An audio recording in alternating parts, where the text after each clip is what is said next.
Bonjour et bienvenue sur le tutoriel Evolubim numéro 3.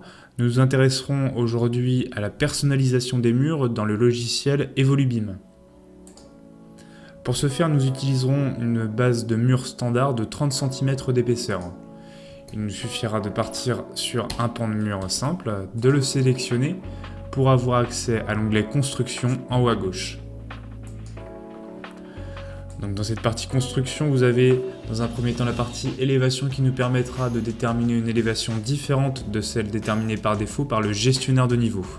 Ce qui nous intéressera ici sera la partie construction dans laquelle vous retrouverez les différents éléments qui constituent votre mur. Nous avons donc ici un seul élément porteur de 30 cm d'épaisseur.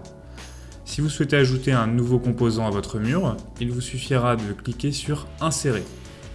Donc dans cette fenêtre d'insertion, nous désignerons dans un premier temps le type de composant que nous souhaitons ajouter. Ici, nous partirons sur une isolation de 20 cm d'épaisseur. Vous pourrez ensuite modifier les contours de ce nouveau composant en modifiant les épaisseurs de lignes ainsi que les couleurs.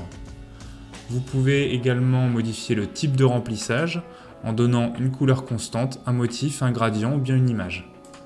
Si vous souhaitez avoir accès à un nuancier de couleurs, vous pouvez cliquer dans cette partie, déterminer la couleur souhaitée, modifier son intensité, ainsi que donner un degré de transparence.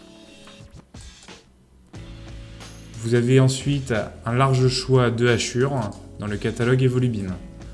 Nous prendrons ici une isolation expansée, et si vous souhaitez avoir accès au réglage avancé des hachures, il vous suffira de cliquer dans cette partie, et vous pourrez également modifier l'échelle de votre hachure pour la densifier ou non. Vous pourrez également modifier les épaisseurs de lignes ainsi que les couleurs de vos hachures. Une fois votre composant personnalisé, vous pouvez valider et ainsi vous constaterez que la partie construction se met automatiquement à jour avec votre nouvel élément. Le mur que nous avons constitué se met également automatiquement à jour. Vous pouvez bien entendu ajouter autant d'éléments que vous le souhaitez dans un mur, et si vous souhaitez modifier l'emplacement d'un composant, il vous suffira de le sélectionner et de cliquer sur les flèches extérieures et intérieures dans la partie droite. Une fois votre mur personnalisé, vous pouvez cliquer sur Catalogue, effectuer un clic droit pour créer un nouvel élément. Il vous sera demandé de donner une désignation à votre mur personnalisé.